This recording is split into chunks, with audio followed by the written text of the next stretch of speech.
Update tayo mga idol sa ating ginawang small solar setup. Sasagutin ko lang yung tanong sa atin kung kaya ba nito yung aircon.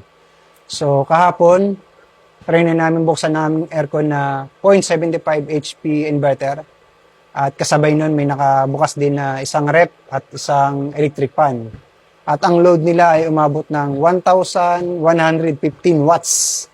So sa tanong na kung kaya ba, ay kayang-kaya naman.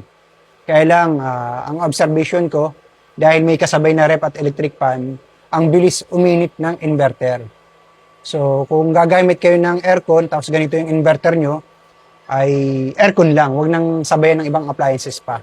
Dahil kapag mataas yung load, yung watts na ginagamit, ay mabilis uminit ang inverter. At kung napapansin nyo rin, dito may bakanting space. Ito yung paglalagyan ko pa ng isa pang solar charge controller katulad nitong Elijoy dahil mag-upgrade tayo ng isa pang panel.